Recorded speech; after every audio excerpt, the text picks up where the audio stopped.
నా పేరు ఆరుణ్య.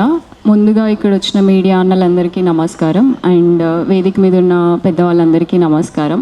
సో ఇప్పుడు ఈ ప్రెస్ మీట్కి గల కారణం యాక్చువల్లీ మూసీ పేరు మీద, మూసీ ప్రక్షాళన పేరు మీద ప్రభుత్వం ఏదైతే చర్యలు తీసుకుంటుందో దానికి అసలు ఏం కావాలి మూసీకి, అసలు మూసీ గురించి ప్రభుత్వం ఎలాంటి ప్రాజెక్ట్స్ తీసుకొస్తుందో ఆ ప్రాజెక్ట్స్ వల్ల ఎంత నష్టం ఉంది, ఎంత ఉపయోగం ఉంది అని మేము ఒకటి కనుక్కోవడానికి ఒక క్యాంపెయిన్ స్టార్ట్ చేసినాం. దాని పేరు సేవ్ మూసీ క్యాంపెయిన్.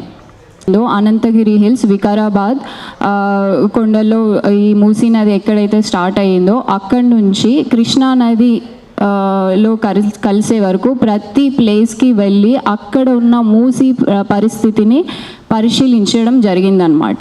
సో ఈ జర్నీలో మేము చూసింది ఏంటి, అసలు మూసీ రివర్కి కావాల్సింది ఏంటి, మూసీ రివర్ జస్ట్ బ్యూటిఫికేషన్ చేయడమే ఇంపార్టెంటా, లేకపోతే దీంట్లో ఇంకా చాలా అంశాలని ప్రభుత్వం పట్టించుకోవాలా అనేది ఈ ప్రెస్ మీట్లో మనం మాట్లాడుకుందాము. సో ఆరిజిన్ ఆఫ్ మూసీ దగ్గరకు వస్తే ఇది అనంతగిరి హిల్స్లో వికారాబాద్లో స్టార్ట్ అయ్యి హైదరాబాద్ గుండా వెళ్ళి నల్గొండ డిస్టిక్లో వాడపల్లిలో కలుస్తుంది. సో ఈ మూసీ రివర్ అక్కడ స్టార్ట్ అయ్యి వాడపల్లిలో కలిసే వరకు అసలు ఏం జరుగుతుంది, మూసీ నది గుండా అసలు ఏం జరుగుతుంది, ఎక్కడ వాటర్ పొల్యూట్ అవుతుంది, ఎంత వాటర్ పొల్యూట్ అవుతుంది, అసలు దీనికి రీజన్స్ ఏంటి, ప్రభుత్వం ఎలాంటి విషయాలను పట్టించుకుంటుంది అని ఈ ప్రెస్ మీట్లో మనం మాట్లాడుతున్నాం. అందుకే ఇక్కడ ఉన్న పెద్దవాళ్ళందరూ వాళ్ళ ఎక్స్పీరియన్సెస్, వాళ్ళకి తెలిసినవన్నీ మాట్లాడాలని కోరుకుంటున్నాను.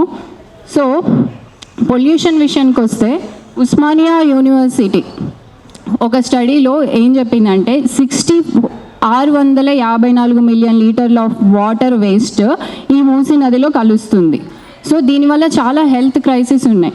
అండ్ రీజన్స్ ఏంటి, అసలు ఒక 40 years బ్యాక్లో ఈ వాటర్ చాలా మంచి వాటర్ అండ్ డ్రింకింగ్ వాటర్, అలాంటి వాటర్ ఈరోజు డ్రైనేజ్ వాటర్ అయింది, పొల్యూట్ అయింది, కంటామినేట్ అయ్యింది. సో దీనికి అన్నిటికీ రీజన్స్ ఏంటి, జస్ట్ సివిక్ వేస్ట్ మాత్రమేనా, లేకపోతే ఫార్మాసిటికల్ కంపెనీస్, ఇండస్ట్రీస్, ఇలాంటి అన్ని వేస్ట్ దీంట్లో ఎలా కలుస్తున్నాయి?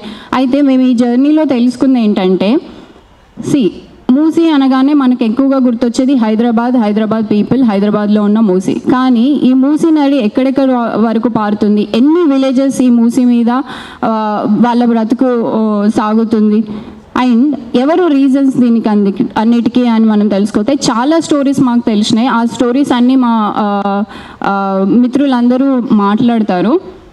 సో రీజన్స్ అన్నీ కూడా మాట్లాడతారు, రెస్పాన్సిబిలిటీస్, ప్రభుత్వం ఎలాంటి రెస్పాన్సిబిలిటీస్ తీసుకోవాలి అని.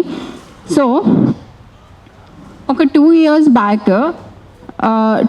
బ్యాక్ ఈ 350 లీటర్స్ ఆఫ్ వేస్ట్ ఈ మూసీ నదిలో కలుస్తుంది. కానీ ఇప్పుడు ఒకవేళ స్టడీస్ తీసుకుంటే 1625 మిలియన్ లీటర్స్ దీంట్లో కలుస్తుంది. With in the span of 2 years తీసుకుంటే 350 లీటర్లు మిలియన్స్ ఆఫ్ లీటర్స్, ఒక 350 million litres of waste 2 years back ఉంటే ఇప్పుడు 1625 మిలియన్ లీటర్స్ దీంట్లో కలుస్తుంది. సో అండ్ ఇంకో స్టడీలో 70 కిలోమీటర్ లోతులో ఈ వాటర్ కంటామినేట్ అయింది. లిటరల్గా నేషనల్ అకాడమీ ఆఫ్ సైన్స్ ఏం చెప్తుందంటే 140 కంట్రీస్లో ఒక స్టడీ చేస్తే 258 రివర్లో ఈ పొల్యూట్ అయినాయి. దాంట్లో 22nd అంటే 22వ స్థానంలో హైదరాబాద్ ఉంది. అండ్ మోస్ట్ డేంజరస్ వాటర్, యాక్చువల్గా ఈ వాటర్ ఎక్కడైతే పూజించబడుతుందో యాక్చువల్గా చాలా పవిత్రమైన వాటర్ అండ్ డ్రింకింగ్ వాటర్, తాగునీరు ఇప్పుడు మోస్ట్ డేంజరస్ వాటర్గా ఎట్లా అయింది. అండ్ గత ప్రభుత్వం, ఇప్పుడున్న ప్రభుత్వం, చాలా ప్రభుత్వాలు ఈ ప్రాజెక్టుల పేరు మీద చాలా డబ్బులు చేసినాయి. కానీ అవన్నీ ఎక్కడికి వెళ్ళినాయి, ఎందుకు ఇంత గ్రాఫ్ పెరుగుతుంది కానీ తగ్గట్లేదు? అండ్ ఇంకా చెప్పాలంటే అసలు ఎవరి లైఫ్ దీని మీద డిపెండ్ అయ్యింది? ఓన్లీ హైదరాబాద్ పీపులా, లేకపోతే ఇంకా చాలా విలేజెస్ ఉన్నాయి, ఆ చాలా విలేజెస్ ప్రజలకి అసలు ఏం జరుగుతుంది? ఒక ఊర్లో ఒక స్టోరీ చూసుకుంటే యాక్చువల్గా అక్కడ సాగు చేసుకోవడానికి అంటే వాళ్ళ పొలాలు పంటలు అన్నీ మూసీ రివర్ వల్లనే వాళ్ళకి జరుగుతుంది. కానీ ఇప్పుడు పరిస్థితి ఏంటంటే అక్కడున్న వాటర్ వాళ్ళే తాగలేరు, వాళ్ళ పంట పొలాలకి వాళ్ళు ఉపయోగించుకోలేని పరిస్థితి అన్నమాట. సో ఇలాంటి చాలా స్టోరీస్, వాటర్లో ఉన్న లైఫ్ మొత్తం పాడైపోతుంది, అట్లానే వాటర్ చుట్టుపక్కల ఉన్న వాళ్ళ లైఫ్ కూడా పాడైపోతుంది. అండ్ వీటన్నిటికీ ఎవరు రీజన్స్, ఏది రీజన్? అండ్ మోస్ట్లీ ఈ వాటర్ పొల్యూటెడ్ అవ్వడానికి హైదరాబాదే ముఖ్య కారణం. హైదరాబాద్ ప్రజలు, హైదరాబాద్ ప్రభుత్వం చేపట్టిన ప్రాజెక్టులు ఇవన్నీ ముఖ్య కారణం అనమాట. సో దీని అంతటి గురించి మన ఫ్రెండ్స్ అందరూ మాట్లాడతారు.